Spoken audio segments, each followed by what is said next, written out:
كي دايرين؟ لاباس عليكم؟ كنتمنى تكونوا كلكم بخير وعلى خير. المهم اول حاجه، المهم سمحوا لي على الاضاءه. اليوم راه كاين الغياب، كاين الموت ديال الصاد عندنا فاس. كنت غادي نصوركم صراحه البارح وكان الجو بحال هكا، وقلت اليوم راه تكون الشمس هكا باش تكون الاضاءه اكثر. فاصبح الجو بحال البارح وكاين ضباب. هادشي اللي كاين. المهم اليوم غادي نشارك معكم وصفه ديال الشعر اللي فعاله وزوينه بزاف. لان بزاف ديال الناس اللي طلبوا مني باش نحط لهم وصفه هكذا ديال تساقط ديال الشعر، الناس اللي كيعانيو من تساقط الشعر. وهذه ماشي غير كتحبس هكا تساقط ديال الشعر، في نفس الوقت يعني كتخلف الشعر، يعني كتخلف لكم الشعر. وصراحه هاد الوصفه هادي يعني مجربها انا شخصيا، كتعطي نتيجه اللي هي رائعه وخيالي. يعني غير كيخصكم انكم تعرفوا الطريقه اللي غادي تستعملوا بها هاد الوصفه هذه. بالنسبه لهاد الوصفه هذه فيها البصله فقط، يعني كدير فيها البصله. كاين يعني بزاف ديال الناس اللي تيخلطوا البصله مع شي حاجه واحده اخرى. المهم ما عرفتش، يمكن باش ما تنشفش ليهم شعرهم ولا. ولكن الا بغيتوا انه تلقاو واحد النتيجه اللي هي زوينه، ضروري ان الوصفه هذه يعني طبقوها بطريقه اللي او زعما تقدوها بطريقه اللي غادي تعطيكم نتيجه اللي هي زوينه. اما بالنسبه للشعر، يعني الا نشوف من بعد عطا الله وصفات اللي كيرطبوا، عطا الله يعني ما كيخليش لكم الشعر. المهم انا كنت كنستعمل هذه مده طويله، صراحه مده طويله بزاف. و الضيف اللي درت كنتمنى ما ديروش نتوما، انني درت كيراتين اللي صراحه درت لي بزاف، اللي هذا تسبب لي في تساقط ديال الشعر ثاني، فكيطيح ليا بكثره. او ميم طون ولات عندي هذا قشره اللي انا ما عمر ما كانت عندي قشره في يعني في هذا في الوجه ديال الراس ديالي.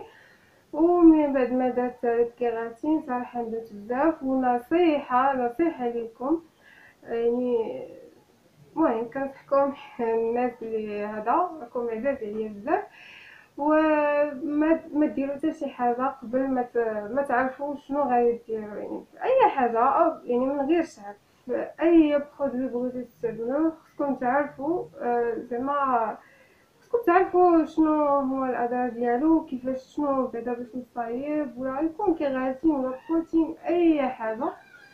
هادشي اللي كاين. المهم شاركت معكم هكذا شي حاجه اللي كنتمنى انكم تستافدوا منها، لان بعض المرات ما كنعرفوش اشنو كيوقع حتى كنديروا شي حاجه اللي من بعد كندموا ليها. فوالا صافي، غادي نوريكم الطريقه اللي غادي نقاد بها هاد الوصفه ديال البصله، اللي حتى في طريقه غادي ناكد عليكم انها كيكون فرق بالنسبه للبصله. ما غاديش تحكوها، يعني كاين بزاف ديال الناس كيحكوها في الحكاكه. انا كنطحنها كما كتشوفوا هنا، حاطه معكم مارينيكس. وخاصكم ضروري انكم تطحنوها في مارينيكس هكذا تقشروها، كطحنوها كامله، لان ملي تتحكوها تاخذوا غير واحد شويه من هذاك الماء، يعني ما تاخذوش الفوائد اللي فيها كامله. بالنسبه للبصله كلشي عارف انه الفوائد ديالها كثير بزاف. و ثاني حاجه بالنسبه للناس اللي هكا كتغلبهم الريحه ديال البصله، انا براسي كتجيني قاصحه، ولكن يعني اللي بغى العسل يصبر في المحل، اللي بغى شي حاجه اللي تعطي نتيجه زوينه خاصو يصبر. دونك كنقول انا كاين بزاف ديال هذا ديال الحوايج اللي تحيد لنا الريحه ديال البصله. بحال انه في لافان ديال ملي ديروا وصفه، لان هاد الوصفه هادي ديال البصله كيخصها تجلس على الاقل واحد 6 ديال السوايع 7 ديال السوايع. انا كنديرها نهار كامل صراحه، اللي يقدر اللي عنده الوقت وقد انه يديرها نهار كامل فكيكون احسن. وفي التالي يعني كناخد صفر بيضه وكندير مع شويه ديال النسكافيه تنديرها على شعري. ملي كنقرب هكا ندخل الحمام قبل هكا بساعه ولا ساعتين، فما كتخليش هذيك الريحه قويه في البصله، وكتستعمل شي شامبو اللي كيكون هكا زوين. من ندوزو لتحضير هاد الوصفه هادي. ما تنساوش تشاركوا بالقناه بالضغط على الكتابه الحمراء اللي كاينه تحت، سبسكرايب ولا صابوني، ودعموني بلايك ديالكم وضغطوا على زر الجرس باش يوصلكم ديما جديد ان شاء الله. وتكتبوا لي في كومونتير يعني كيفاش زعما واش تبغيو نحط لكم ديما هكا بحال هاد الوصفات. ان شاء الله ندوزو لتحضير الوصفه. المهم هنايا غادي نقشر هاد البصله هادي. المهم كتحتاجو بعدا هاد شي قرعه بحال هكا اللي كتكون هكا شوف اللي يعني ساليتو فيها شي برودوي ولا هكا كاين ديال الزيوت اللي كتستعملوها هكذا كيكون اسهل. صافي هنا غادي نقشر هاد البصله هادي. المهم بالنسبه للبصله ضروري ناكد عليكم انكم غادي تاخذوا هكذا بصله حمراء، يعني ما ديروش هذيك البصله البيضاء ولا هاد البصله هادي الحمراء كما كتشوفوا معايا. المهم هادي اللي فيها يعني فوائد كثيره، يعني هادي اللي غادي خصكم انكم تستعملوها في هاد الوصفه هادي.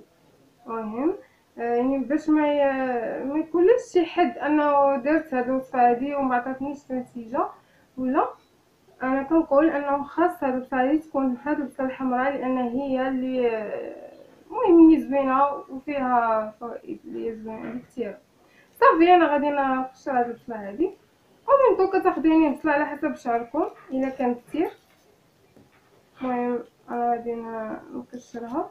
كنظن انا ما نحتاجش هاد البصله كامله الا كان فيها الماء، حيت كل بصله كاينه بصله اللي فيها الماء بزاف كاينه اللي ما فيهاش بزاف. المهم ناخذ بعدا غير النص هكذا.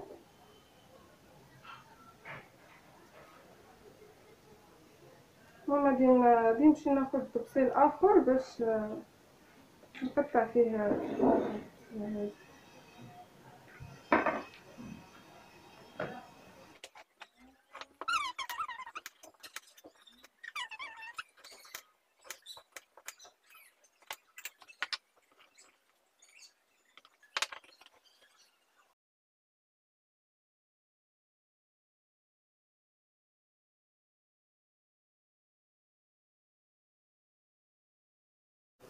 المهم كما كتشوفوا انا زدت قطعت هذاك النص الاخر ديال البصله. وبالنسبه لهكذا ملي كديروها الا ما كانش عندكم المهم ميكس كبيره ميكسور كبير كديروا شويه حتى كتطحن طيب كتطحن كتزيدوا يعني الكميه اللي بغيتو. وكما كتشوفوا معايا بعد ما طحنت البصله ديالي كتجي بحال هكا. المهم خاصها تجيكم بحال هكا كما كتشوفوا معايا. كون الناس اللي تيحكوا بالكره ما تعطيهمش الفائده ديال يعني هذيك الفوائد كما هكا مطحونه كامله فكتعطيكم نتيجه اللي زوينه. صافي انا غادي نشويها هنايا في كاس باش يسهل عليا انني نشويها هكذا في الطريقه هذه. وكتاخذوا شي حاجه اللي كتساعدكم. صافي انا غادي نصفيها، غادي نصفي البصله ديالي مزيان بحال هكا.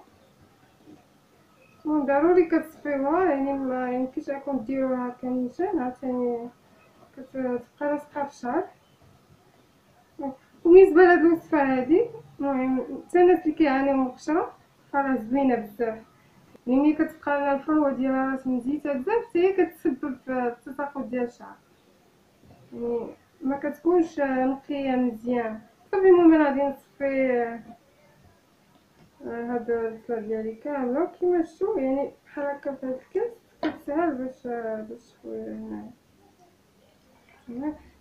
كما كتشوفوا المهم درت البصلة في هاد الوقيعة هادي صافي. كتسرحوا شعركم مزيان، انا نبدا قسمت على جوج باش كيسهل لكم صافي. وكتبقاو تاخدو يعني هاد القرعه هادي ديال الشوب كتجي ساهله انكم طبقوا هاد الوصفه هادي على شعركم صافي. يعني ماشي كديروها غير على الجلده ديال الشعر، يعني على لابو ديال راسكم كديروها في الشعر كامل، يعني راه كتقوي حتى الزغبه. بالنسبه للناس اللي عندهم شعرهم هكا تضرر بزاف من السيشوار وبزاف ديال الحوايج ف وحتى الصبايا هذا الوصفه هذه ديال البصله كتقوي حتى الزغبه، يعني كتخليها قويه، يعني ما كتبقاش كتقرد لكم الزغبه ديال شعركم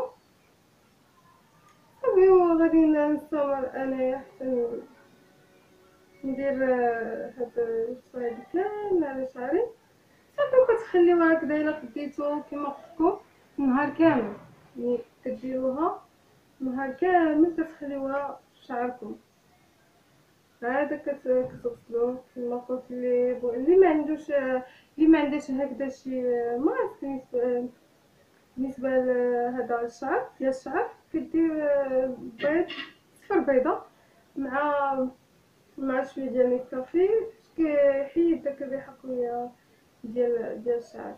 لا عفوا كوب ديال الشعر دوختني الحراره.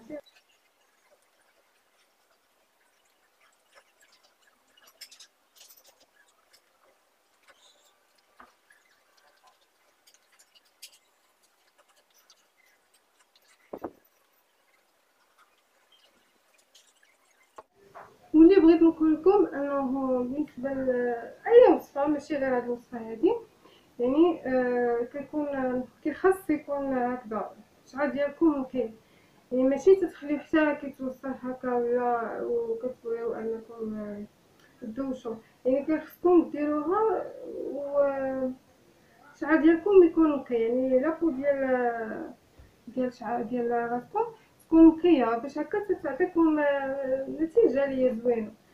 يعني ما خاصش تكون هكذا في المسخه وفيها قشره ولا شي حاجه بزاف، المهم تكون نقيه. وبالنسبه لهاد العمليه هذه كل ما تنشف لكم كتبقاو تعاودوا، حيتاش غير هكذا غير ما ديال البصله ما فيه حتى شي حاجه اللي تخلي هكا تشد لكم شعركم مزيان. فانا كنديرها واحد شويه وكنديرها على شعري كامل بحال هكا وكتنشف ليا عاوتاني كنبقى نديرها، يعني كنبقى نعاودها هكا شي جوج مرات ولا ثلاثه باش يعني باش كتعطيكم فائده اللي هي زوينه. او ميم طون خاصكم ديروها هكا مره في السيمانه كيكون احسن هكا باش كتعطيكم نتيجه اللي هي زوينه. كتلاحظوا من بعد انه كتبدا يطلع لكم هذيك الخلفه ديال الشعر اللي هكذا كتجيكم باين، يعني كيبان لكم الفرق بعد ما كتبقاو ديروها هكذا باستمرار، ماشي غير كديروها مرة في الشهر ولا وكتسناو انكم تعطيكم هكا نتيجة. فما يمكنش بحال اي وصفة اللي ما كتتبعهاش كتجي مع بنيتها فكون على يقين ما تعطيك حتى شي نتيجة. المهم هكذا كيجي الفيديو ديال اليوم، كنتمنى انه يعجبكم وتكونوا استفدتوا معايا. غادي نقول لكم السلام عليكم، تهلاو ليا في راسكم، نتلاقاو في فيديو جديد ان شاء الله. خليكم راحه وتهلاو ليا في راسكم. السلام عليكم.